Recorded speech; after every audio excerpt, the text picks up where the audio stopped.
The Bennett mansion stood like a stone sentinel on the edge of a dense forest in northern Connecticut. A massive, modern fortress of glass and steel, it reflected the gray sky above, blending coldly with the silence around it. Within those walls, time passed like clockwork, measured, predictable, and quiet. Every sound was muffled by imported carpeting, and every movement was calculated by a staff trained to be invisible. Richard Bennett had made his fortune in the world of artificial intelligence, selling one of the most advanced neural systems ever developed. But unlike his bold innovations in technology, his personal life was void of spontaneity or warmth. Since the death of his wife, Caroline, 9 years ago, Richard had buried himself in work, dividing his time between offices in New York and Tokyo, rarely staying in Connecticut for more than a few days at a time. The mansion, though large, felt like a mausoleum. At the heart of this frozen world were his twin sons, Ethan and Elijah, both blind since birth. The boys, now 9 years old, lived in quiet parallel with the household around them. Their routines were structured to the minute. Breakfast at 7 o'clock in the morning, lessons at 8, piano practice at 9, rest at 11, followed by a walk in the garden, guided by a staff member, weather permitting. Even their playtime was scheduled, monitored, and sanitized of unpredictability. Their tutors were patient but clinical, their nannies kind but emotionally distant. No one in the mansion raised their voice. No one asked questions. No one dared step outside their role. The twins never complained, but neither did they smile much. Their laughter, when it happened, was soft and rare, like a bird that had forgotten its own song. They navigated the halls with confident precision, their fingers grazing familiar corners and polished banisters. The boys communicated in soft tones, almost always with each other. They had long ago learned that no one else truly listened. To outsiders, the Bennett family was an image of tragic luxury. Two blind boys locked in a palace of privilege, cared for by the finest professionals money could buy. But within those pristine walls, it was a different story. Grief had hollowed out their father, and in its place stood a man of function, not feeling. The few times Richard sat with his sons, his presence felt like a meeting, brief, purposeful, and void of emotional resonance. He asked questions about their schooling and health, nodded, then left. He provided everything except himself. Staff rotated in and out of the mansion. Few lasted long. The house demanded silence and discipline, and those who grew too curious or compassionate were quietly replaced. Everyone knew the unspoken rule. Do your job, ask no questions, and avoid the boys unless necessary. Most complied. Each morning, the house came alive not with voices but with movement. The butler moved like a shadow, setting breakfast with exact placement. The cook, rarely seen, sent out dishes that met strict dietary codes. Cleaners wiped folded and arranged in silence. The twins, dressed immaculately, sat across from each other at the breakfast table, speaking only when needed, always in hushed tones. In this world of precision, one might have mistaken the twins for delicate instruments being maintained rather than children being raised. And in many ways, that's exactly what they had become, treasured, fragile, and untouched. There were no messy crayons on the walls, no toys strewn about, no evidence of childhood chaos. Every room was museum perfect, every hallway quiet. Yet beneath this order, something stirred. Ethan often sat on the edge of his bed after lessons, head tilted as if listening for something just out of reach. Elijah would run his hands across the textures of the curtains or press his face gently against the cool glass of the windows. There was a yearning in their silence, a restlessness they couldn't name. They had questions they didn't know how to ask, and dreams they didn't know how to share. But no one noticed. Not their tutors, not the nannies, and certainly not their father. In the evenings, the mansion grew even quieter. The lights dimmed at exactly 8 o'clock, and the boys were led to their identical bedrooms. The house, designed with smart systems, shut doors automatically, adjusted temperatures, and ensured the twins' environment remained unchanged, sterile, safe, and utterly lifeless. Richard, often watching from a remote camera feed on his phone, felt a dull ache when he saw them, but he never acted on it. He told himself he had given them everything: protection, education, comfort. What more could they need? He did not know how to be what they truly needed. And so, The days stretched into weeks, the weeks into months, with the Bennett twins growing older in a world of polished surfaces and soft silences, untouched by the chaotic warmth of real life. But change was already on its way, unseen, uninvited, and unlike anything the house had known before. It would not arrive with a grand announcement or a technological innovation. It would come quietly, like a breeze through a locked window, and it would begin with a mop and a curious woman named Ana Morales. Ana Morales arrived on a cloudy Monday morning, her first day shadowed by a light drizzle and the weight of uncertainty. She stood at the rear staff entrance of the Bennett mansion, clutching a plain black bag filled with her cleaning supplies and a folded letter of employment from the estate's management firm. Her sneakers, slightly worn at the soles, soaked up the cold moisture from the stone steps beneath her. She had worked in large homes before, mansions owned by old money and new tech alike, but none had felt quite like this one. There was something unsettling about the air here, as if the walls themselves had forgotten how to echo human voices. The head butler, Mr. Wexler, met her without a smile. He was tall, thin, and moved with the kind of stiff elegance that comes from decades of silent servitude. He handed Anna a list of rooms she would be responsible for, followed by a laminated schedule and a few clipped instructions. "Do not linger," he said plainly. "Clean, move on. Do not engage the children unless explicitly asked to assist them. Do not deviate from assigned zones. And keep noise to a minimum." Anna nodded without comment. She was used to rules, used to being invisible. But as she stepped inside the mansion, something in her chest tightened. The place felt more like a luxury clinic than a home. Not a single painting hung on the walls, and the smell of antiseptic clung faintly to the air. She passed a corridor where the soft sound of piano keys echoed distantly, haltingly, then vanished. The first few hours passed in silence.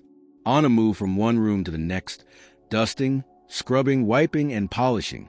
The furniture was already spotless, but her job was to maintain perfection. It felt mechanical, cleaning for the sake of order rather than need. Most of the staff avoided eye contact.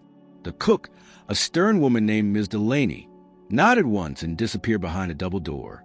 A young woman carrying a tray of supplements passed by Anna without a word. It wasn't until mid-afternoon that she saw them. The twins. They were seated on a long leather bench beneath a windowless arch in the east corridor, their identical dark hair neatly combed, their hands resting on their laps. A nanny stood nearby, reading from a tablet in a droning voice. Anna paused without meaning to, mop in hand, watching as one of the boys turned his head slightly toward the sound of her footsteps. "Who's that?" he asked softly. The nanny didn't look up. No one important. Anna felt a pinch in her chest, but forced herself to keep walking. As she passed, the other twin whispered something to his brother, and both of them fell into a curious silence. Their expressions weren't blank, as she'd expected. They looked alert, listening, measuring. By the end of the day, Anna had cataloged more than just fingerprints on polished glass. She noticed how the staff walked with robotic precision, how voices were never raised above a whisper, how the twins, while blind, seemed more aware of their surroundings than anyone gave them credit for. She had grown up in a house filled with noise and chaos. 3 younger siblings, a mother who sang while cooking, and a father who played old cumbias on the radio even when no one was listening. The mansion felt like the opposite of her childhood. That night, back in her small apartment just outside Hartford, Anna replayed the image of the twins in her mind. She couldn't shake the way the boy's head had turned toward her. So precise, so quietly curious. She thought about what it meant to be blind and raised in such a silent place. What sounds did they cling to? What sensations filled their world? The next morning, Anna returned with the same supplies, but a different mindset. She didn't plan to break the rules. She just couldn't help noticing things. As she dusted the shelves in the main study, she found herself humming softly. A habit, a melody from her mother's kitchen. She stopped quickly, but not before she heard a small voice behind her. "What song is that?" Anna turned. One of the twins, Ethan, she guessed, stood in the doorway alone, his hands extended slightly in front of him. There was no nanny in sight. "Just something my mama used to sing," she said gently. "Do you like music?" He nodded. I like the way sound moves. It makes pictures in my head. Anna lowered her duster. Pictures, huh? What do they look like? They change, he said, like wind, sometimes sharp, sometimes soft. Anna crouched a little, keeping her voice steady. Do you ever hear colors? He tilted his head. What do colors sound like? The question hung between them. Anna didn't answer. Instead, she tapped a wooden shelf lightly with her knuckles. This shelf, she said, is brown. It's hard and steady. Brown sounds like that. Solid.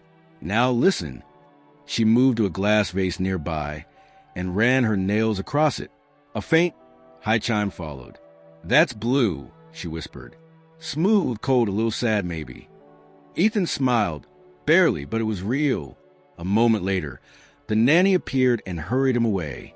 Anna didn't move. She hadn't meant to engage. She certainly hadn't meant to break the unspoken code of silence. But something about that brief exchange stirred something in her. It wasn't pity. It was possibility. Later that week, while dusting near the indoor garden, she overheard both boys speaking quietly to each other. Elijah, Ethan said, what do you think the color red feels like? Elijah paused. Hot, maybe sharp, like when I touched the back of the oven. Anna stood still, hidden by a wall of bamboo. She closed her eyes and listened, not just to the words, but to the silence after them. It wasn't empty. It was charged, yearning. That night, Anna couldn't sleep. She thought about her little brother, Mateo, who used to ask endless questions about everything, who had once described the smell of rain as a hug from the sky. She remembered how their mother would kneel beside him and describe everything, shapes, scents, colors, like it all mattered. She made a decision then. She wouldn't cross any lines, but she would be human. The next day, as she cleaned near the music room, she deliberately let the mop bucket make a soft slosh on the tiles. Not loud, just enough to announce presence. Then she spoke aloud, as if to herself. This floor feels like gray, cold and tired, needs a bit of dancing. No one replied, until a voice from the doorway said, What does dancing feel like? Anna smiled, not pitying, not surprised. Like red and yellow, she said, spinning around until you forget what was heavy. Ethan laughed, and just like that, something shifted. The mansion hadn't noticed, but the twins had. By the end of her first full week at the Bennett mansion, Anna Morales had mapped out the patterns of the house, not just its hallways and rooms, but its silences. She knew when the kitchen was momentarily empty between breakfast and lunch. She knew which corridors the staff rarely used in the late afternoon. And more importantly, she began to sense the rhythms of Ethan and Elijah's presence, the subtle variations in their footsteps, the shift in their breathing when they were curious, the way they tilted their heads when they were listening more deeply than anyone realized. It started small.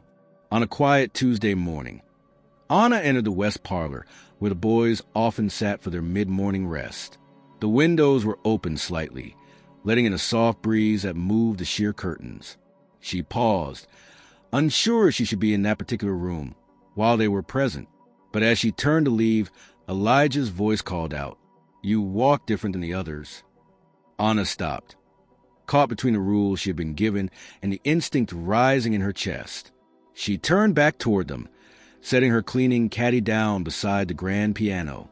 Different how? She asked gently. Your feet make round sounds. Not sharp, not heavy. Round, Ethan added. Anna smiled faintly. She walked slowly into the room, letting her soles drag slightly across the rug, then tapped her finger on the side of the piano.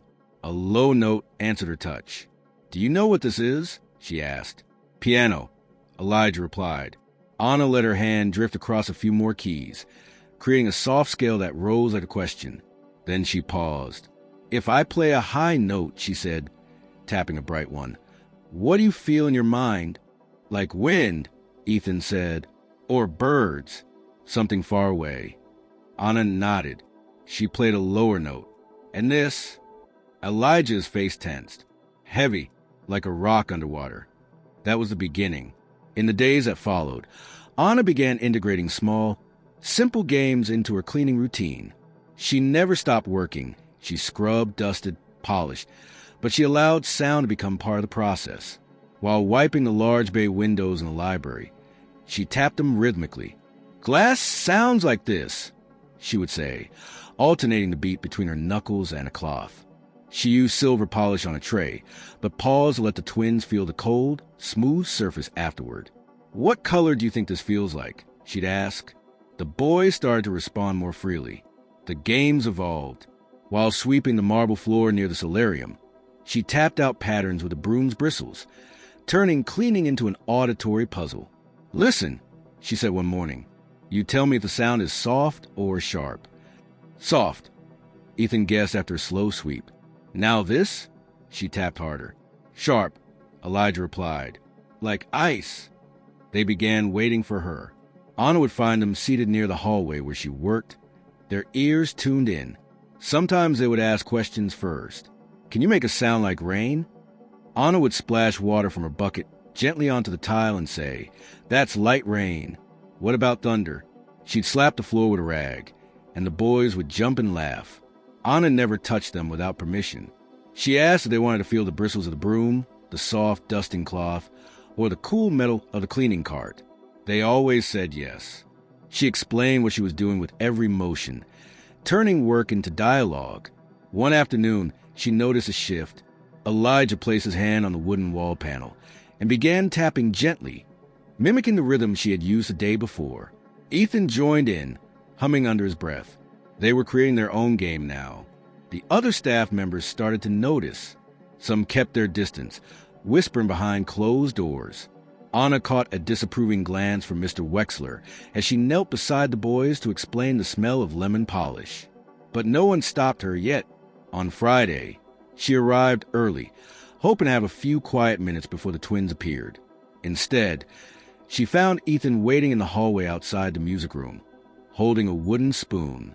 "Anna," he said, turning his face toward her, "I want to try something." "What's that?" she asked. He handed her the spoon. "Can we make a song with this?" Anna took the spoon in her palm, feeling the weight of it. "Let's see what it can do."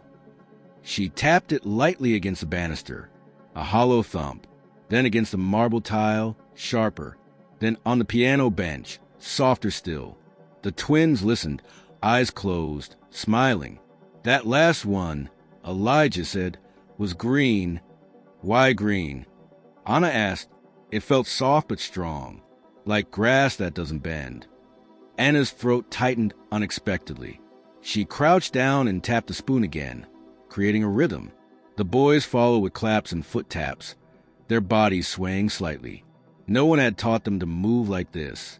It was natural, buried, maybe, but real. From that day on, the sound games became a quiet ritual. Anna never asked for permission. She never needed to. The boys' joy was quiet but undeniable. They laughed more. They asked more. And slowly, they began to describe things not just in texture, but in shape, in imagined color, in emotion. She introduced scents next. While dusting the sitting room, she opened a jar of dried lavender and waved it gently near them. "What's that?" Ethan asked. "Guess." Like sleeping, Elijah said. Anna nodded. "Purple." Every room became a canvas, and every cleaning tool became a brush. She brought in cinnamon one day, letting the boys describe its spiciness. "Red-orange," Ethan said. "Like jumping." The mansion was still cold, still rigid, but something new had been seated in its corners. Laughter, curiosity, imagination, and all of it whispered the same silent truth. The twins were starting to see, not with their eyes, but with everything else. They just needed someone to let them. It didn't take long for Anna's quiet presence to stir discomfort among the household staff. What had begun as whispers in the hallways soon grew into something more pointed. Sidelong glances, abrupt silences when she entered a room, cold greetings that made her aware she was now seen as different, not because of her work. Her cleaning was impeccable, but because of the way she moved through the house. Differently, with intention, with heart. Mr. Wexler, the head butler, had observed her for days. He watched how the boys lingered longer in the rooms she cleaned, how they laughed softly when she passed, how they began arriving early in places they never showed interest in before. For years, Ethan and Elijah had followed the same rhythm, scheduled, structured, silent. And now that rhythm was off. It wasn't chaos. It was change. And for Mr. Wexler, change was a threat. One morning, as Anna polished the frame of a large mirror in the front vestibule, Mr. Wexler approached her. His steps were soundless, but his voice cut through the air with the clarity of a bell. "Miss Morales," he said. She turned slowly, wiping her hands on her apron. "Yes, sir." A word in the service hallway. She followed him to a narrow corridor behind the main staircase, away from the eyes and ears of the family. The air there was cooler, and the walls closer together. "I've received comments," he began without preamble. "From staff, some concerned, some confused. You've been deviating from standard procedure." Anna met his gaze. "If you mean I've been speaking with the boys, then yes, I have." Mr. Wexler's jaw tightened. "It's not your role to engage with them. Their routines are carefully designed by educators and specialists. Your presence is meant to support the household, not disrupt its structure." Anna's voice was calm, but steady. "With all respect, sir, I haven't disrupted anything. I clean, as I was hired to do, and when the boys ask me questions, I answer them." "That's not the point," he said sharply. "This house has rules for a reason. Mr. Bennett expects the staff to act professionally. Emotion clouds judgment." Anna didn't flinch. "And distance clouds humanity." There was a moment of charged silence. Mr. Wexler stepped back slightly, adjusting the cuffs of his shirt. "You've made an impression," he said, "but impressions fade. If your actions continue to affect the boys' behavior, I will be forced to report directly to Mr. Bennett." "Then report," Anna said quietly. "But know this, the boys aren't misbehaving. They're awakening." She returned to her work without waiting for permission to leave. That afternoon, the energy in the mansion shifted. Anna noticed the way conversations stopped when she entered the kitchen. She noticed her cleaning supplies were moved slightly from where she left them. Subtle, almost petty changes. A silent message. But the twins didn't change. If anything, they leaned in closer. Their questions grew more intricate. They began describing spaces in their own words, how the hallway felt like breathing, how the parlor smelled like old memories. Anna encouraged their language, treating it not as fantasy but as vision. And then came Richard. He arrived late one night, unannounced, stepping out of a black car with a suitcase in one hand and his phone in the other. His return was always sudden, and the staff scrambled to adjust. By morning, the mansion was in pristine condition again, and everyone returned to their tightest version of professionalism. Anna heard about his return from the cook. She didn't expect to see him, but the boys did. On Wednesday, Richard passed by the east corridor on his way to the study. He paused when he heard laughter, real, unguarded laughter. He stepped quietly to the doorway and saw them sitting cross-legged on the carpet, palms open, listening as Anna described the sound of wind moving through a metal sculpture near the garden. She wasn't performing. She was present, and the boys looked alive in a way he couldn't quite understand. Later that evening, Richard called Mr. Wexler to his study. "I saw the cleaner with the boys today," he said, pouring a glass of scotch. "They were different." "Indeed," Wexler replied, standing stiffly. "There's been a shift in their behavior. She's been engaging them beyond her duties." Richard swirled the liquid in his glass, frowning. "Engaging how?" "She talks to them, plays games, describes things in ways that aren't part of their educational protocol. It's been disruptive." Richard stared into the fire. "And what do the boys say?" Wexler hesitated. "They seem drawn to her, but it's temporary, a phase." Richard didn't respond. He sat in silence for several moments, then finally said, "Bring her to me." Anna stood in front of Richard Bennett for the first time the next morning. His study was a cathedral of glass and steel, minimal, cold, breathtaking in its emptiness. He didn't offer her a seat. "You've been spending time with my sons," he said flatly. "I have," Anna replied, standing tall. "They asked me questions. I answered." Richard studied her. "They're under the care of experts." Why do you think your input is necessary? Anna chose her words carefully. Because no one else listens like they do, and because they see more than anyone give them credit for. They're blind, he said. They're not empty, she said softly. They have imaginations, emotions, curiosity, and no one speaks to them like that matters. Richard's eyes narrowed. Do you think you understand them better than I do? No, Anna said, but I think I care in a way you've forgotten how to. The words landed hard. For a moment, Richard said nothing. Then he turned away, walking to the window. You've made them dependent on your presence. That's not sustainable. Anna shook her head. I haven't made them dependent. I've reminded them they exist. He didn't respond. Anna waited. The room pulsed with something unsaid. Finally, Richard spoke, his voice quieter. Keep your role limited. No more games. No more improvisation. Anna met his eyes. You're asking me to be silent again, but they're just starting to speak. He didn't answer. Anna left the room, heart pounding, unsure whether she would still have a job by the next morning. But she didn't stop. 3 days passed without further word from Richard Bennett.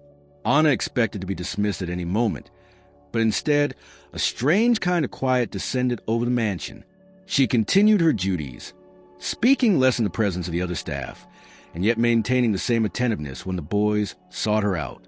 The twins still followed her sound games and asked their questions, though more cautiously now, as if they too sensed a thin line she had been forced to walk.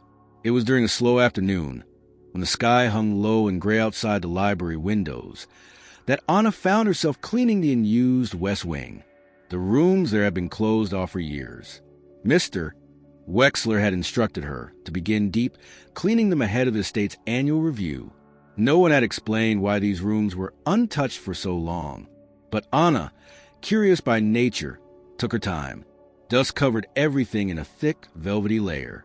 The windows were fogged, the drapes drawn tight. She moved through each room quietly, noting the difference in atmosphere.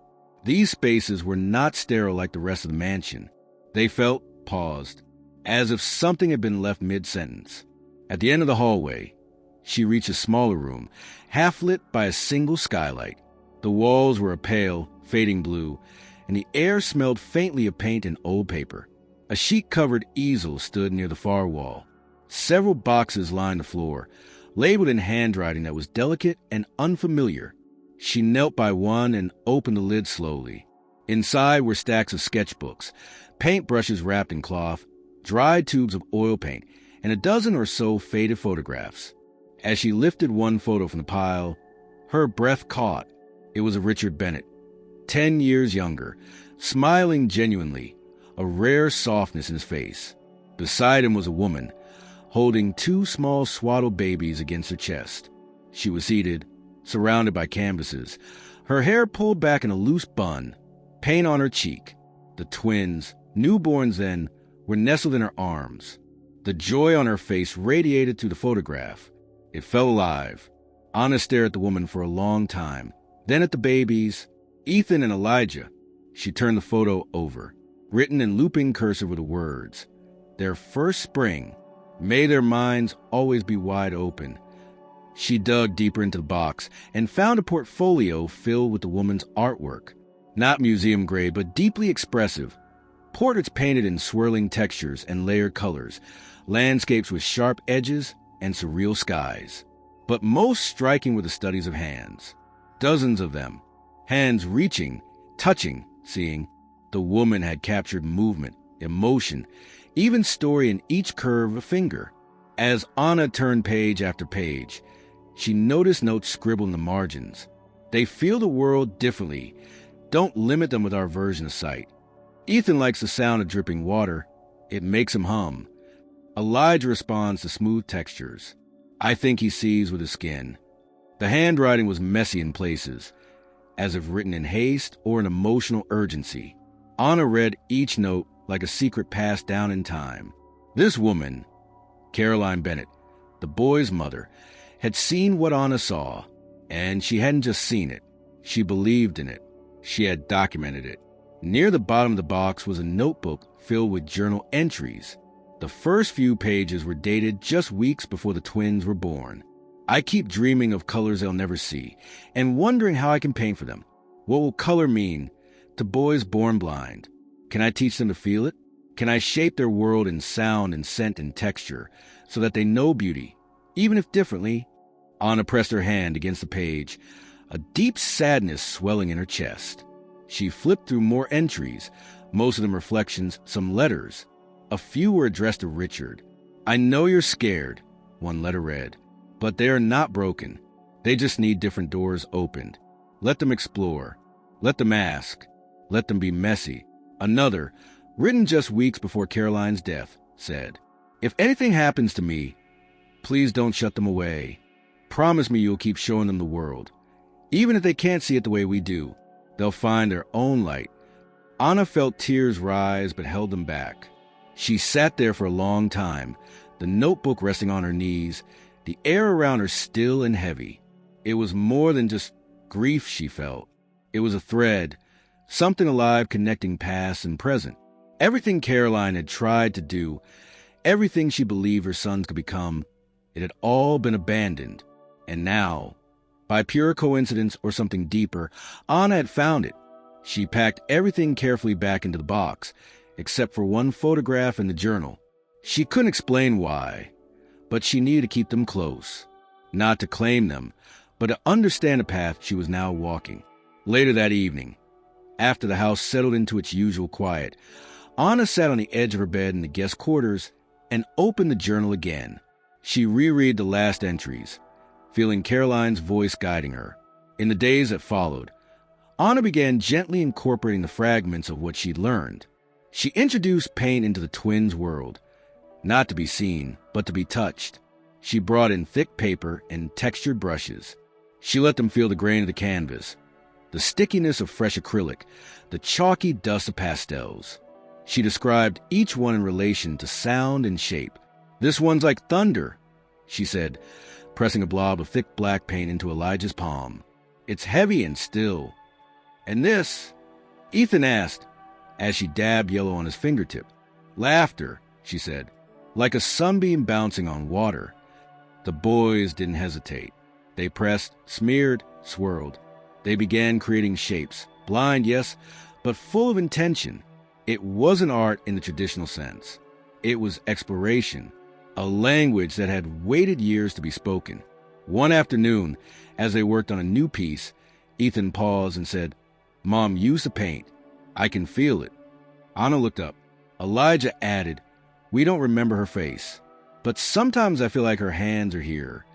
Anna swallowed hard. She didn't tell them what she had found. Not yet, but she knew then with complete clarity that Caroline's legacy had never been buried. It had just gone quiet. Until now. It was nearly 2 weeks since Richard Bennett had returned to the mansion, but his presence had been more atmospheric than physical. He drifted through the house like a man passing through his own memories, observing silently, avoiding interaction. Yet, there were moments when he paused by doorways, unseen, listening. Once, he lingered outside the sitting room while Elijah described a piece of textured paper as like walking on clouds with socks too big. Another time, he overheard Ethan asking Anna what the wind looked like in her mind, and Anna replying, like fingers play with your hair when you don't expect it. He did not interrupt these moments, but they unsettled him. His sons were speaking with unfamiliar confidence. They were using language that made no sense to him. Colors expressed through emotion, sound described through feeling. He could not connect it to anything tangible. And what disturbed him most was that they were not asking him for guidance. They weren't turning to the tutors or the therapists. They were turning to the cleaner. It was late afternoon when he finally decided to confront her directly. Anna had just finished wiping down the dining room table, that was still gleaming beneath the chandelier's pale light. She heard the heavy steps before she saw him. When Richard entered the room, she straightened, instinctively placing the cloth behind her back. He didn't say anything at first. He simply looked at her, really looked, and Anna saw a storm beneath the surface of his otherwise unreadable face. Miss Morales, he began, his voice clipped and precise. We need to speak. Anna nodded and stepped back from the table. Of course. He gestured toward the adjacent sitting room, a space rarely used. She followed, her chest tightening but her face composed. They entered the room and stood opposite each other, a low table and a velvet couch between them. "I've observed some changes," Richard said, "in my sons, in the structure of this household, and all of them seem to trace back to you." "I imagine that's true," Anna said calmly. "They've changed because someone finally let them explore." "That's not your place," Richard snapped. "You're not a therapist. You're not a specialist. You were hired to clean." "I was hired to be invisible," Anna replied. "But your sons refuse to ignore me, and I refuse to pretend they were shadows." He walked toward the window, arms crossed. The sunlight made the sharp lines of his face even harder. "You're interfering with their routine," he said. "Their structure is there to protect them." Anna took a step forward. "Is that what you think? That keeping them quiet and scheduled is protecting them? Because from where I stand, it looks like it's been slowly erasing them." He turned sharply. "You don't understand what it means to raise children with disabilities." "No," she said, unwavering. "But I understand what it means to treat someone like they matter, and that's something no amount of expertise can replace." Richard's mouth tightened. His hands clenched at his sides. "You're stepping beyond your role," he said, his voice now low and sharp. "This entire household functions because of structure. Disrupt that and it falls apart." "I'm not trying to break the structure," Anna replied. "I'm trying to wake it up." He stared at her for a long moment, the silence stretching thin between them. "You're making them dependent on you," he finally said. "No," she said gently. "They're discovering themselves. They're learning to trust their instincts. That's not dependence. That's growth." Richard walked slowly to the edge of the couch and sat, exhaling deeply, as if the weight of the conversation had finally settled onto his shoulders. "You have no idea what it was like when they were born," he said, quieter now. "We saw specialist after specialist. Caroline believed they'd find their way. I tried to believe it too. But after she died, there was nothing, just silence. And I didn't know how to fill it." Anna's voice softened, but she remained standing. "Then maybe it's time to let the silence go." He looked up at her. There was pain behind his eyes, buried, restrained, but not gone. "They're happy," he admitted, as if the word itself was unfamiliar. "I've never heard them laugh like that before." "Because no one ever asked them what they wanted to feel," she said. "They're not broken, Mr. Bennett. They're waiting to be seen." He didn't reply. The air between them was heavy with unsaid things. Anna continued, her voice careful but clear. "I found a room in the West Wing, with her paintings, her notes, her dreams for them. She saw what they could be. You did too, once." Richard's face froze. "You went through her things?" "I cleaned the room I was told to clean," Anna said. "And I listened to the woman who once lived here, who loved them fiercely, who believed they could see in their own way." He stood abruptly. "This conversation is over." Anna held her ground. So is the silence. They stared at each other in the long pause that followed, two opposing forces bound by the same wound. Without another word, Richard turned and left the room. Anna remained for a moment, her heart pounding, not out of fear, but from the quiet certainty that she had said what needed to be said. That night, Richard did not sleep. He sat in his late wife's old studio, the journal she once wrote in open across his lap, her handwriting pulling at something buried deep inside him. He read the words again and again, the phrases Anna had echoed. He could hear Caroline's voice in every line, soft, insistent, full of belief. Let them explore. Let them ask. Let them be messy. And for the first time in years, he wondered if his efforts to protect them had instead been his way of avoiding them. Morning came with fog pressing against the windows. The mansion stirred into its usual rhythm. But beneath the routines, something had shifted. Anna was still there. So were the twins. And somewhere in the house, a father stood silently before a painting his wife had never finished, his hand reaching toward color he had never truly understood.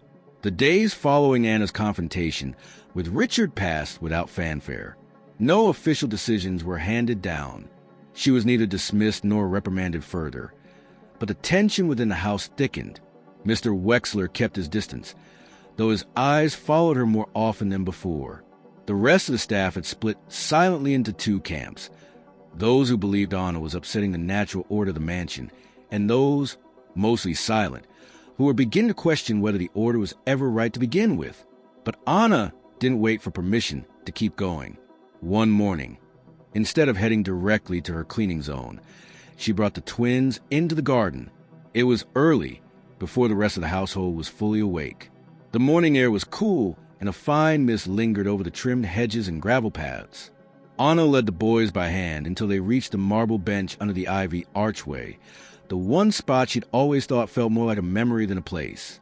She carried with her a small wooden box filled with objects: scraps of soft fabric, a pine cone, a smooth river stone, a seashell, a small toy tambourine, and a bag of dry beans. She laid them out on a cloth over the bench. "This is called a guessing table," she said. "But we don't guess with our minds. We guess with our fingers, with our ears, with our memories." Ethan's hands moved first, brushing over the tambourine. It jingled slightly. "Sounds like a cold laugh," he said. Elijah picked up the shell, running his thumb along the curve. "It's a spiral. It feels like the word issy." Anna smiled, guiding them without correcting. "Now put two things together. See what happens." They mixed the pine cone and the dry beans in a small bowl and shook it. "Rain on trees," Ethan whispered, "but upside down." The game lasted nearly an hour, and Anna never once instructed. She facilitated, invited, offered words when they asked. When they finally rose to return inside, she noticed a change in their posture: straighter backs, more assured steps. They weren't just reacting anymore. They were leading. From that morning on, Anna shifted her approach. She began incorporating rhythm and routine into their discovery, without making it feel like school. Each day had a sensation theme. One day was about roundness, another about sharpness. She used texture, sound, and even temperature to evoke associations. They walked barefoot on different surfaces she laid out: smooth wood, coarse burlap, rubber matting. The boys described each one in ways Anna could never have invented. "This one's blue, but the kind that stays in your mouth," Elijah said while stepping on a chilled tile. "Green that's been waiting too long," Ethan said of a rough canvas mat. On one particularly crisp afternoon, Anna introduced him to rhythm using simple body percussion. She tapped her chest, clapped her hands, snapped her fingers, and invited them to follow. What began as a playful beat turned into an improvised rhythm game. They began communicating without words, simply through tempo and echo. They were building a new language, and they were doing it together. Of course, not everyone appreciated this shift. One evening, Anna entered the kitchen to retrieve a cloth she'd forgotten, only to overhear a conversation between Mr. Wexler and the estate's head tutor, Ms. Lane.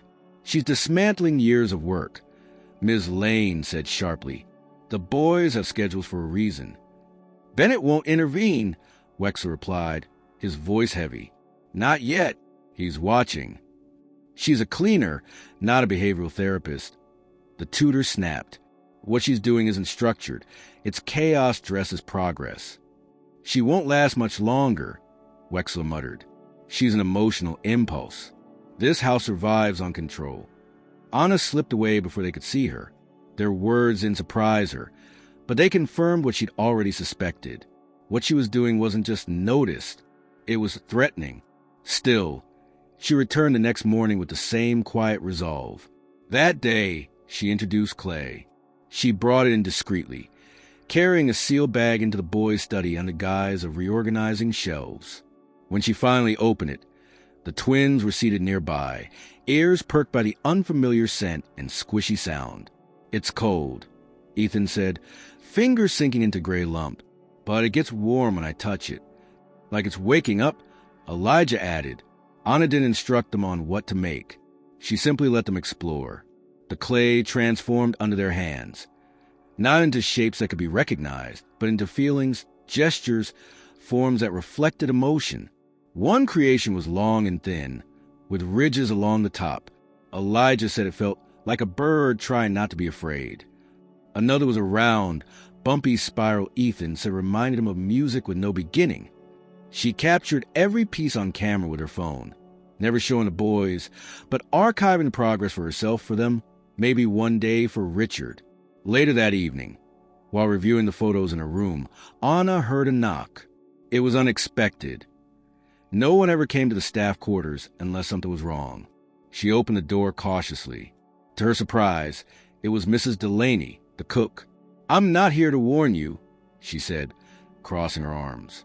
"I just wanted to say, I hear them laughing, and I think maybe that's worth the trouble." Anna nodded, unsure what to say. The door closed, and she sat back down, slightly stunned. A small crack had formed in the fortress. And then, the most unexpected moment came 2 days later during the boys' routine medical visit. A neurologist who had been overseeing their development since birth came to the mansion to conduct standard tests. As always, it was assumed nothing would change. Richard didn't attend. He hadn't for years. But this time, something was different. As the specialist conducted a new round of non-invasive scans, she paused. Her assistant adjusted the screen. Then again, Ethan, seated quietly with sensors attached to his head, hummed softly under his breath, a tune Anna had introduced during a rhythm game days before. The doctor excused herself and called Richard. When he entered the study an hour later, she met him with a furrowed brow and a tablet in her hand. "There's unusual neural activity in Ethan's occipital lobe," she said. "Visual processing regions that have been consistently dormant are not dormant anymore." Richard frowned. "You said they would never be activated." "I did," she replied. "And I can't explain this, but there's something happening. Something we've never seen." Richard looked over the data, eyes narrowing. "Is this permanent?" "We don't know yet," she said. "But it's significant, and it's recent." For the first time in years, Richard felt a sensation he barely recognized. Hope, the rebellion Anna had quietly led, had reached deeper than she could have imagined. It was no longer just about sound or touch. It was about waking something that had been sleeping far too long. The discovery rattled through the mansion in a barely perceptible tremor. The air felt different afterward, thicker with possibility, yet still laced with the same brittle stillness. Anna sensed a subtle shift in Richard's presence. He moved through rooms with more deliberation, pausing longer at doorways. When he spoke, the edges of his voice softened, as though hope had infiltrated his carefully contained world. The neurologist's visit became more than routine. Word quietly spread among the staff. Something inexplicable had emerged in the twins. Anna continued her work with gentle precision. Her sound games more purposeful, her textures more daring, her clay sessions more immersive. She thought of the medical report about the flicker of activity in the twins' visual centers, and she carried that spark into every moment with them. One afternoon, she found Elijah sitting alone on the bench by the indoor garden. The muted light passed through slatted blinds, casting striped shadows across his face. A single beam caught the curve of his cheek. Anna approached quietly. "How are you today?" she asked softly. He didn't answer right away. Instead, he lifted trembling fingers to trace the faint pattern of light on his arm. "I feel shapes," he said after a moment. "Lines like waiting for song." Anna knelt beside him, heart stirring. She placed a small piece of ribbed fabric in his hands. "This is called corduroy," she said. "Tell me what you feel." He pressed his fingers into it, then let go gently. "It's like rain falling with rhythm, like I can see sound." Anna whispered a quiet yes. That evening, Richard joined the family for a rare dinner in the dining room. The chandelier glowed overhead, its crystals refracting the light into prickling patterns across the white tablecloth. The twins sat beside each other, fidgeting with the texture of their napkins. Richard cleared his throat. "I received preliminary results from Dr. Henderson's evaluation," he said, voice deliberate. "She says there is measurable activity in visual processing areas of the brain that was not there before." The twins leaned forward.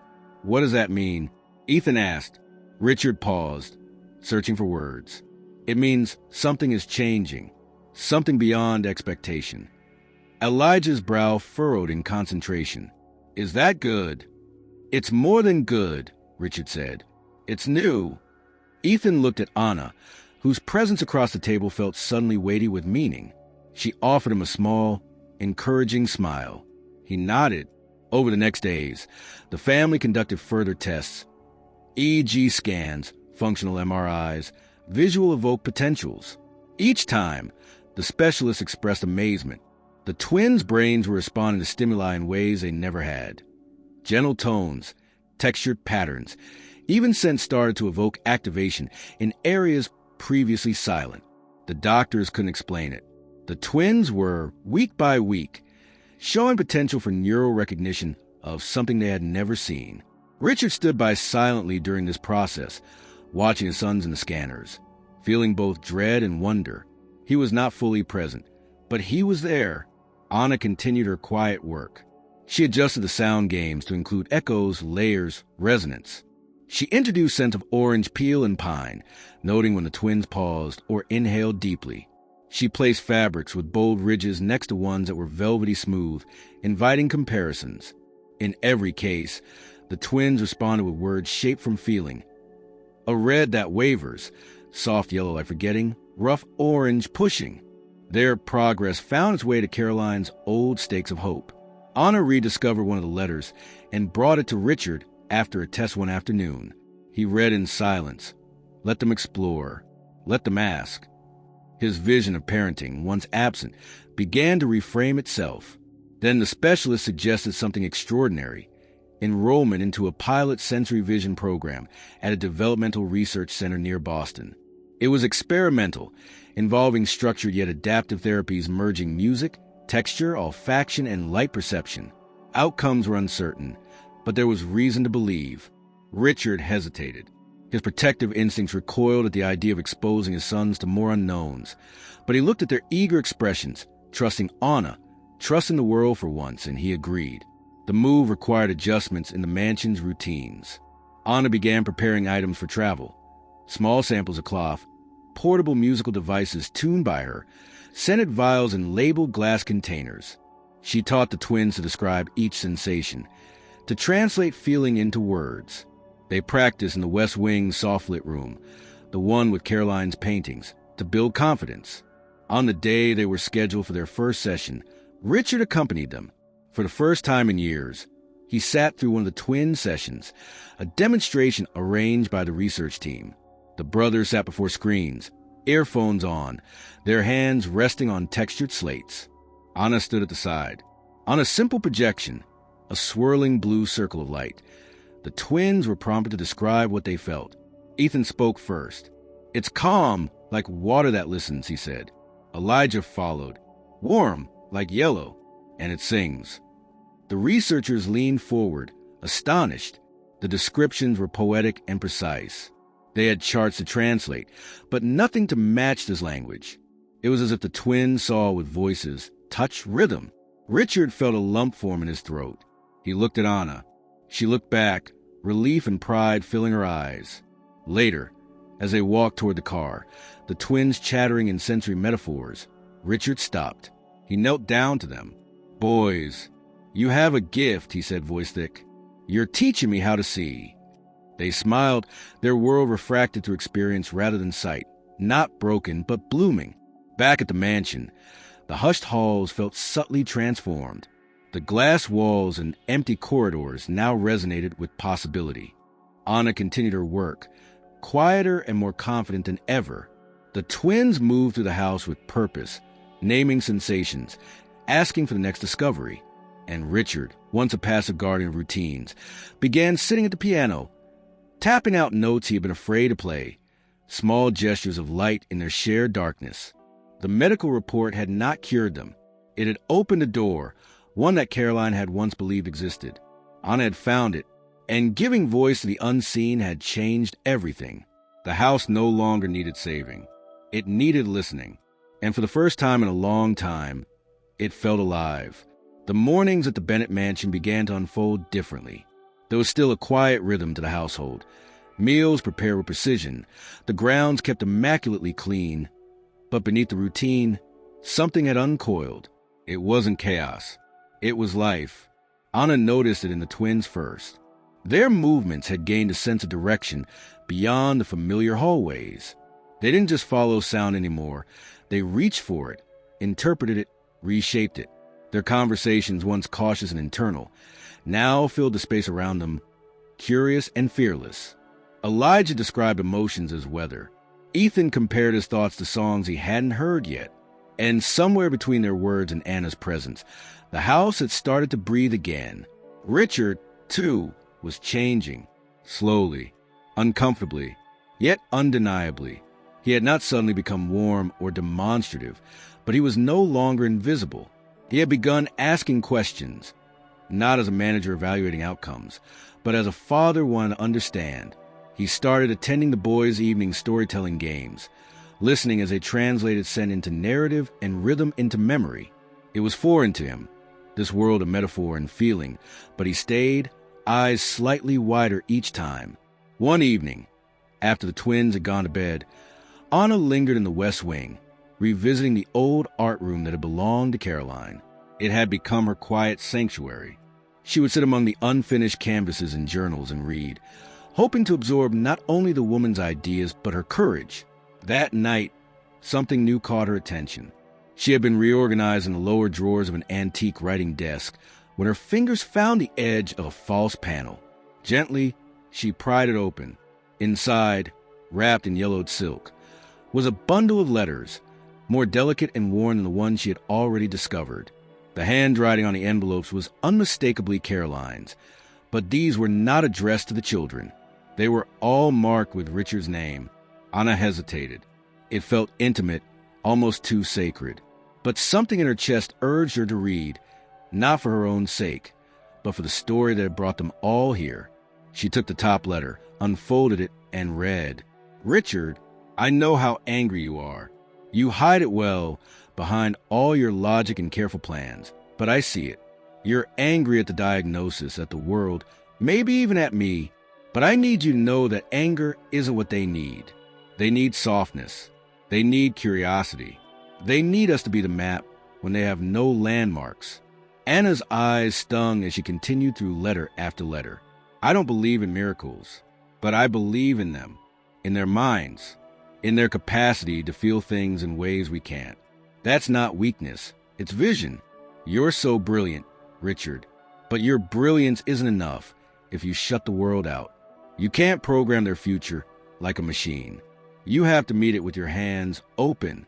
Some letters were fragments, torn or smudged by time, but the intent was always the same. Caroline had tried to reach him, to prepare him for her absence, to plant seeds of insight that he could harvest when grief no longer blinded him.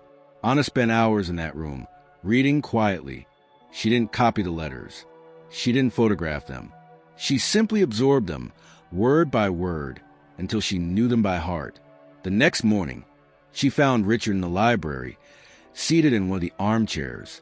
He was reading an old volume of poetry, perhaps something Caroline had once loved. He looked up when she entered, but didn't speak. Anna stepped forward. "I found something in the West Wing," she said. "Letters, written by her, for you." His face shifted just slightly. He closed the book and waited. "She wanted you to see them. Not then, maybe, but now, when you were ready." Richard didn't move. His fingers tapped once on the cover of the book. "Do you still have them?" he asked. "I put them back," Anna said, "but I remember every word." He nodded once, then stood, brushing invisible dust from his sleeve. "I'll go," he said. "Now." Later that afternoon, Anna passed the West Wing and saw the door ajar. She didn't enter. She didn't need to. Through the slight opening, she caught a glimpse of Richard seated at the desk, a letter unfolded in his lap, his head bowed. That night, he joined the twins in solarium during one of their evening explorations. They were playing a game where they each described a scent Anna presented and tried to build a story around it. Richard listened for a long time, and then, unexpectedly, he spoke. "What if the scent was memory?" he said. "What if it reminded someone of a day they forgot was beautiful?" The twins turned toward him, silent for a beat. Then Elijah nodded. "That's gold," he said, "like the inside of a leaf." Anna met Richard's eyes. He didn't smile, but something in him had shifted. Not broken, just opened. In the following days, Richard began spending more time in the West Wing. Sometimes he sat alone with Caroline's journals. Other times, he brought objects to the boys. A music box that had once belonged to her, a scarf with her perfume still faintly clinging to the fabric. He didn't force memories onto them. He invited them into their mother's world with caution and care. And the boys responded. One morning, Ethan asked, "Was her voice high or low?" Richard thought for a moment. It was light, but it filled the room. Elijah reached for his father's hand and pressed his fingers lightly against his palm. "Say it again," he said. "Her voice." Richard repeated it. This time they both smiled. The letters had done what Caroline intended. They had not just remembered her. They had reignited her presence, not as a ghost or relic, but as a guide, a foundation for what came next. Anna continued her work, now quietly supported by the man who had once seen her as a disruption. They didn't speak of the letters again, but the knowledge of them lingered between them, unspoken but understood. And in the silence that had once defined the mansion, there was now the quiet hum of something else. Possibility. The rain came without warning that afternoon. One moment the sky was merely overcast. The next it was cracking open with a sudden, persistent downpour. The grounds of the Bennett mansion, usually immaculately kept, shimmered with water pooling between stones and dripping from the vines that clung to the edges of the garden walls. Inside, the twins pressed their ears to the glass windows in the solarium, listening. "It's thick," Elijah murmured, "like the rain is pushing the house." "It's louder near the roof," Ethan added, "like someone tapping with both hands." Anna, watching them from the doorway, had an idea. "Let's make a storm," she said. They turned to her immediately. It was rare for their play to begin with such a bold invitation. Usually, Anna eased into the experiences, but today something in her voice held momentum. "What kind?" Ethan asked. "The kind you can feel with your whole body," Anna replied. She led them to the West Wing, where Caroline's studio had slowly transformed into their sanctuary for exploration. There, she had prepared a new activity, one she had been considering for weeks, but had waited until the right moment to try. With the rain falling steadily outside, it finally felt like time. On a wide table lay trays of sculpting clay, bowls of spices, sprigs of herbs, drops of essential oils, textured sponges, dried seeds, and strands of yarn. A soft ambient melody played from a small speaker tucked into the corner of the room. Distant strings, quiet percussion, mimicking the rhythm of water. The lights were dim but warm, casting the studio in amber tones.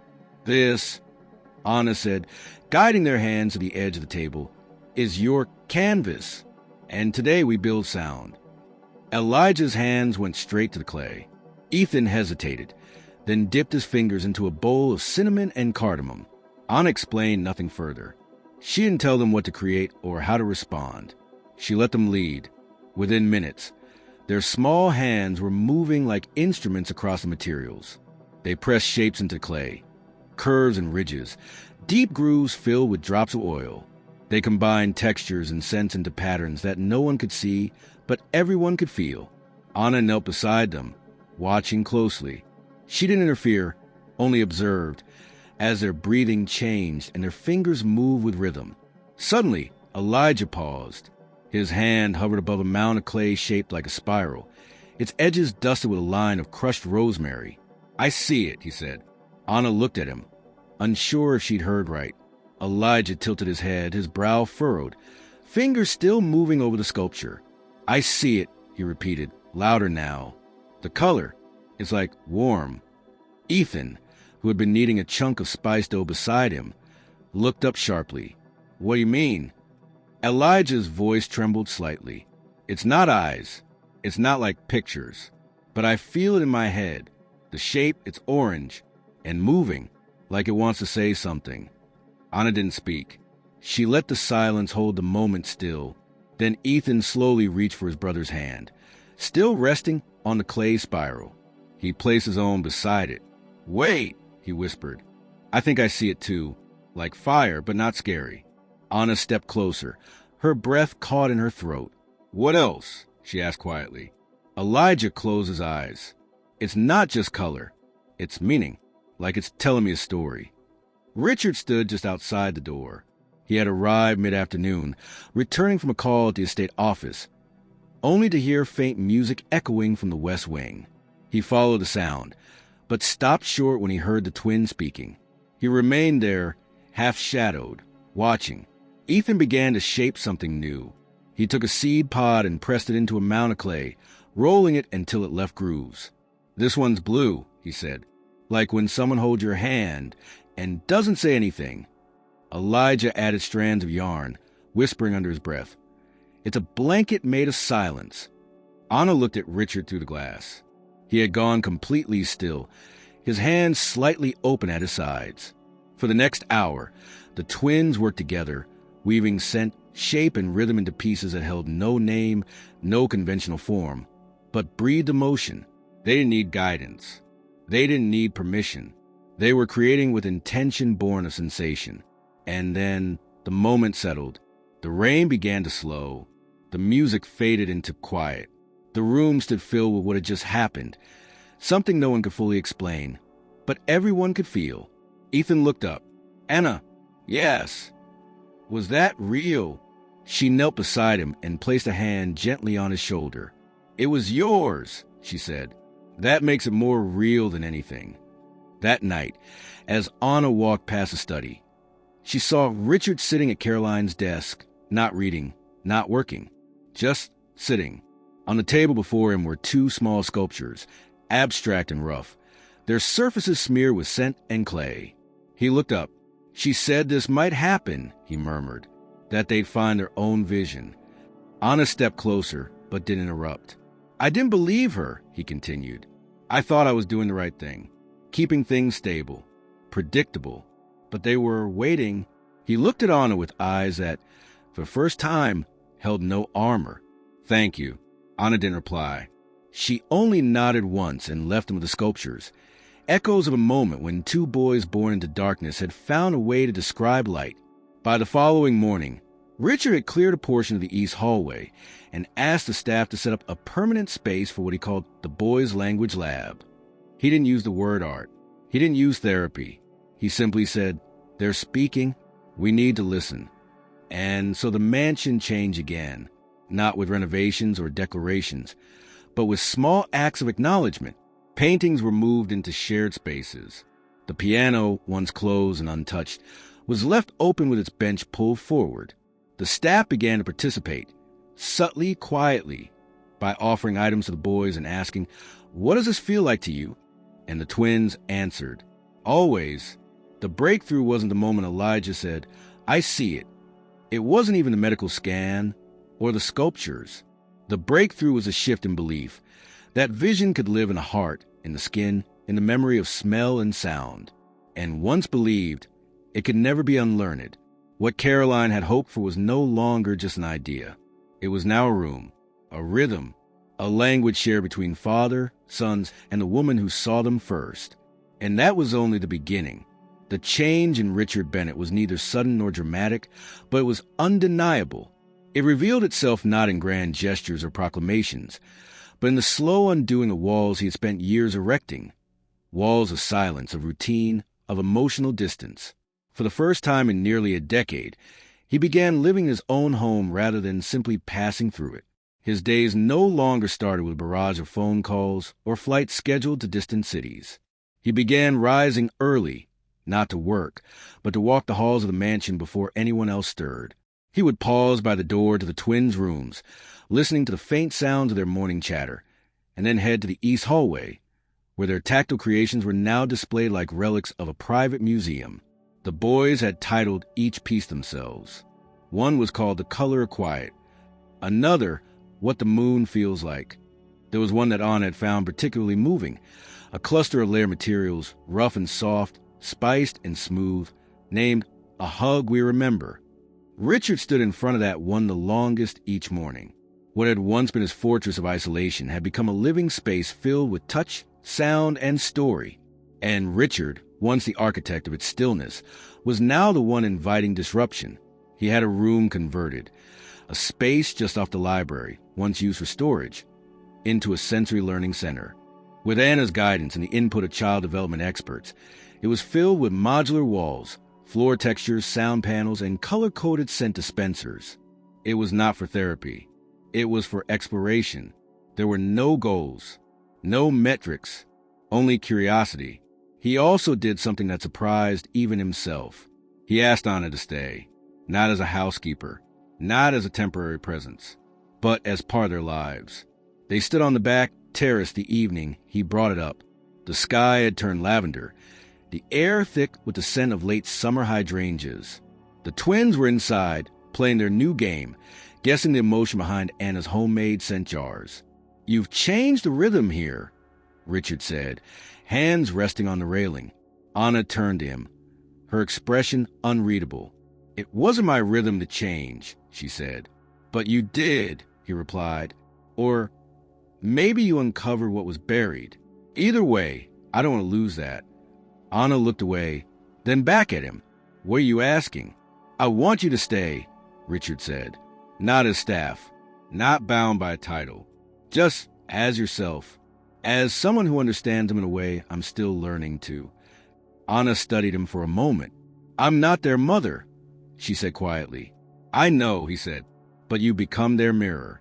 You reflect the things they don't know how to say yet. And I need you here. We all do." Anna didn't answer immediately, but she nodded. In the weeks that followed, Richard immersed himself in their world. He participated in their sessions, not as a supervisor, but as a student. He let Ethan teach him how to hear the color green by listening to the resonance of metal bells across different surfaces. He followed Elijah's instruction on feeling laughter through pressure on fabric stretched over a drum. Richard laughed, often awkwardly, but fully. He began telling them stories from his own childhood, how he used to climb trees with his brother, how he once got lost in a museum as a boy and ended up in the janitor's closet, which he mistook for an ancient crypt. The twins, who had rarely heard their father speak at length, began asking for more. Tell the one about the thunderstorm again. Ethan would say before bed.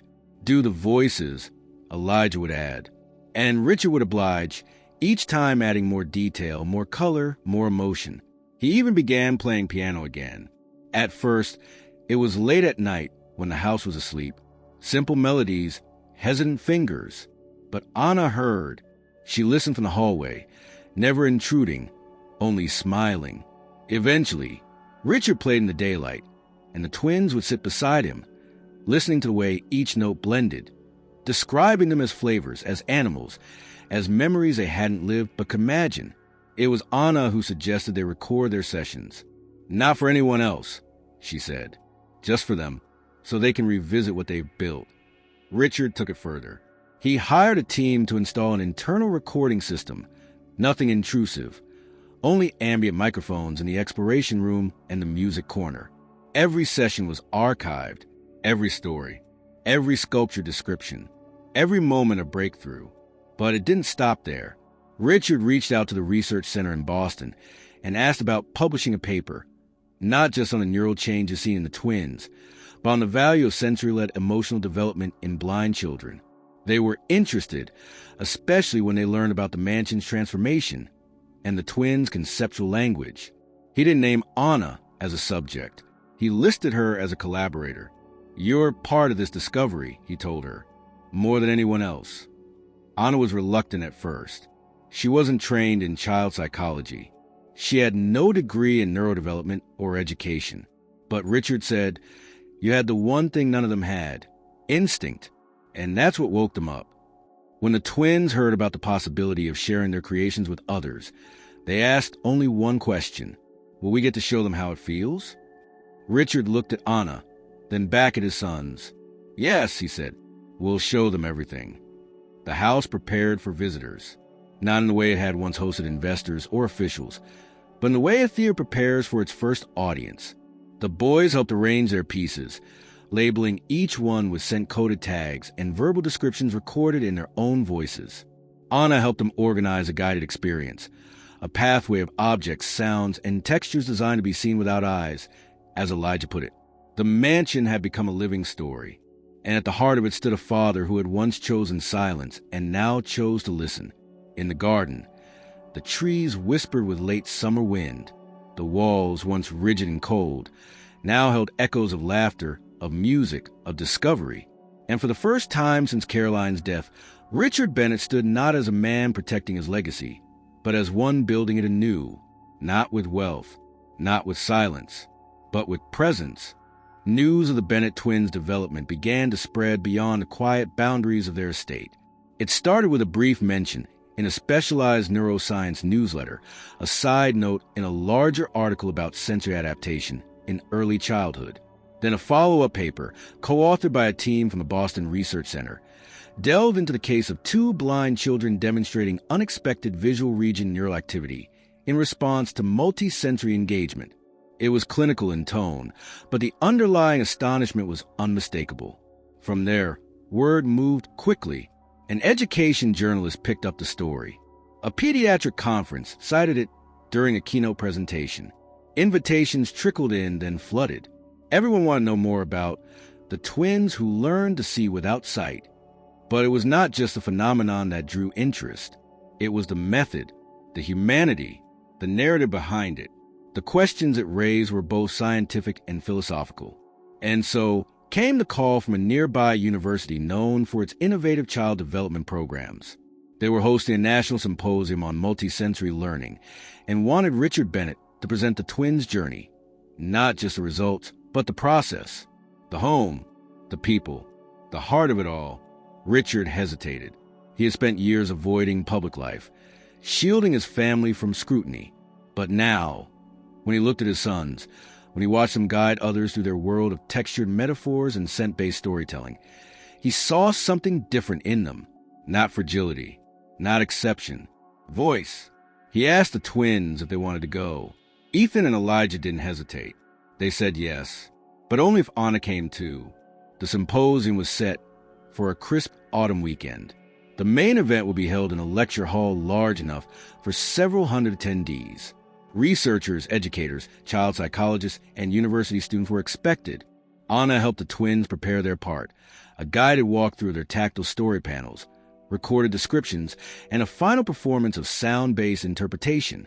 She worked with them to refine how they express their experiences, not by simplifying, but by helping them trust that their language mattered, even if others didn't yet understand it. The morning of the event, the university campus buzzed with anticipation. Banners welcomed attendees to reimagining perception, exploring the edges of sensory intelligence. The Bennetts arrived in a modest black SUV. There was no media frenzy, no red carpet, just quiet curiosity from those who knew what was unfolding. Backstage, Anna stood with the twins, adjusting the scarf Elijah insisted on wearing, and handing Ethan the final version of their audio script. Richard paced near the curtain, unusually tense. He had prepared a short speech, though public speaking was far outside his comfort zone. "Breathe," Anna said softly to him as she passed. He nodded once, grateful for her presence. When it was time, the lights dimmed and a spotlight cast a soft glow on the stage. Richard walked out alone, notes in hand, but not looking at them. "I'm not a speaker," he began, "and until recently, I wouldn't have thought I had anything valuable to say about childhood or learning. But I'm a father, and for most of my sons' lives, I misunderstood what that meant." He paused, allowing the silence to hold. "For years, I provided them with everything I thought they needed: shelter, safety, structure.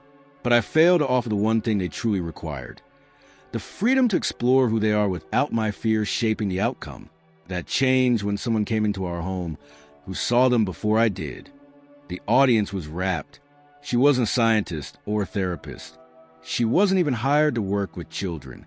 She was a cleaner. But what she offered, what none of us did, was presence, curiosity, permission. Through her guidance, my sons didn't just adapt to a world without sight. They began to interpret that world in ways the rest of us had never imagined." He gestured toward the side of the stage. "And now, I'd like you to meet them." A gentle round of applause filled the space as Anna led Ethan and Elijah onto the stage. The twins stood tall, their hands resting lightly on the wooden railing, ears perked toward the sounds of shifting feet and quiet breaths. "Hello," Ethan said. "We're not here to explain how we see.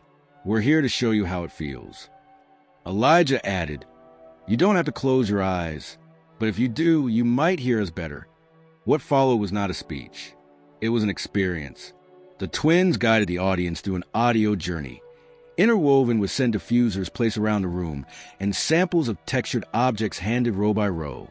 A soft chime marked each transition, and Anna stood just off stage, monitoring the flow. Ethan described a moment from childhood. I remember silence like a blanket no one tucked in. Then I met a voice that felt like red and yellow spinning. Elijah followed. Now I feel shape with sound. I see rhythm as color. It's not pretend. It's just different. By the end of the presentation, several audience members were visibly moved. What the twins had offered was not proof of neurological rewiring. It was a window into perception untethered from expectation, and it resonated. The panelists, stunned into silence for several moments, finally stood in ovation. Afterward, a private reception was held. Richard was approached by professors, researchers, even foundations offering support, but he deflected the praise. This wasn't about research, he said. It was about remembering how to listen. Anna stayed near the twins, watching them interact with educators and curious guests. She noticed how confidently they navigated conversations, how they led others through their world with neither apology nor performance. They weren't anomalies. They were storytellers, explorers. A quiet moment came when a woman approached Anna. She introduced herself as a childhood development specialist and expressed admiration for her role in the boys' growth. You've changed them, she said. Anna shook her head. No, I just opened the door. They walked through it themselves. Later that night, back at the mansion, the twins placed their conference badges on the mantle. Can we do it again? Elijah asked. Next time we'll bring more smells. Ethan added. Richard looked at Anna. We'll go wherever they want. And so, the story that had once been confined within silent walls was now rippling outward. Touching lives, opening minds, challenging definitions. Not a disability, but a perception of education, of presence. And in the heart of it stood a father, two sons, and the woman who reminded them all that seeing is not always about light. It is about recognition. And recognition, once given, is impossible to take back. Autumn passed, and winter arrived softly at the Bennett estate, covering the grounds in quiet layers of white. Where once snow had only deepened the mansion's silence, now it served as backdrop to something far more vibrant. Inside those walls, a project was unfolding. Something that no one, not even Anna, had envisioned months ago when she'd first stepped foot into the house with nothing but her cleaning supplies and a quiet curiosity. The idea had come from the twins themselves. We want to share. Ethan had said one evening, his fingers tracing the card with a dining table. Not just with grown-ups in suits. Elijah added, with kids like us. They weren't referring to another symposium or another presentation.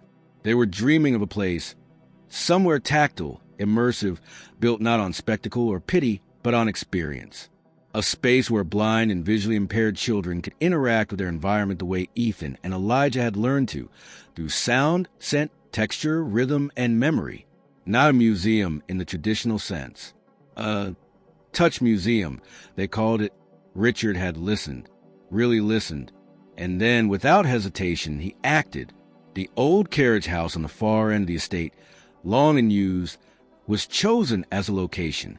The space was gutted and rebuilt with care. The best designers and sensory architects were brought in, guided not by their own expertise, but by the twins' instructions and Anna's insight. Every exhibit was designed to be experienced non-visually.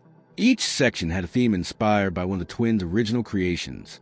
No labels, no printed placards, only stories told through layered media, audio, scent releases, textured guides, and interactive objects. When construction finished in early spring, the space was unlike anything anyone had seen. Visitors entered through a curved hallway lined with wind chimes and soft drums embedded in the walls. Past that came rooms dedicated to emotions and shape, sound as color, the scent of time, and memories and movement. Children walked barefoot over changing floor textures while soft narration, recorded by the twins themselves, guided them. This is the sound of being unsure, Elijah's voice would say, over a low tremble of overlapping tones. "This is what it feels like when someone waits for you," Ethan would narrate, as visitors touched a heat-warmed, velvet-lined panel shaped like an open palm. The museum was not a passive place. It demanded presence. It rewarded slowness. And within its walls, children who had never seen color before described it as if they had invented it. Anna was there every day, not as a guide or staff, but as part of the living structure itself. She floated between rooms, adjusting scents, asking questions, listening to answers. Her presence remained gentle, her voice always encouraging. And Richard, once a man who could barely face his sons without grief, now stood by the entrance, greeting families as they arrived. His face had changed. He smiled easily. His voice carried warmth. He was no longer a figure at the edge of the story. He was within it. On the museum's opening day, dozens of families came from across the country. Some brought children with visual impairments. Others brought siblings, classmates, friends. It wasn't a spectacle. It was a gathering, a quiet revolution in the way people imagine perception. At the center of the event, the twins guided their first tour. They wore matching navy vests with small embroidered symbols representing sound and scent. Anna followed at a distance, letting them lead. They explained each room with calm certainty. "This isn't about learning to see," Elijah said in the second exhibit space. "It's about showing how we already do." Ethan added, "We don't use eyes. We use everything else." They were met not with pity or amazement, but with engagement.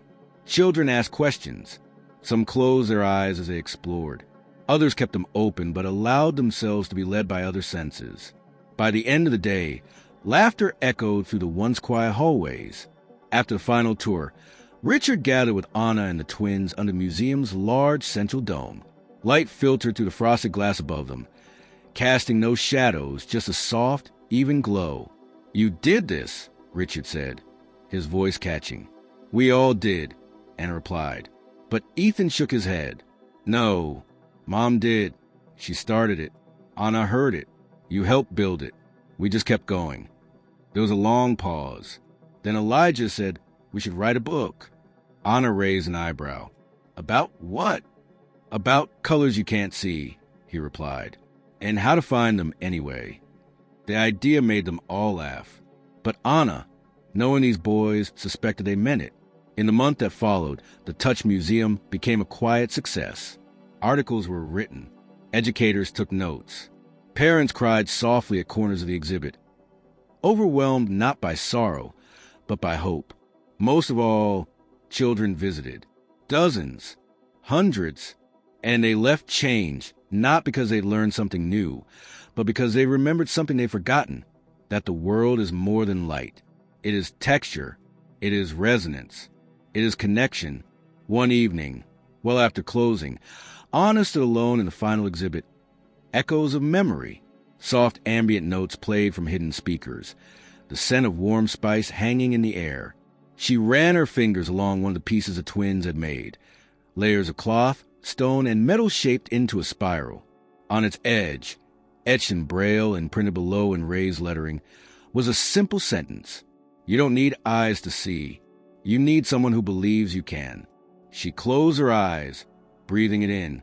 Behind her, the twins' laughter echoed faintly down the corridor, followed by Richard's deeper chuckle. The sound wrapped around her, not as noise, but as story, as truth. The mansion was no longer silent. It was no longer just a house. It was a home, and beyond its walls, the vision of two boys and the woman who had seen them first was now being felt by the world. Their story, once hidden in darkness, now shimmered with something brighter than light. It shimmered with vision, the kind you carry inside, the kind that, once found, never fades.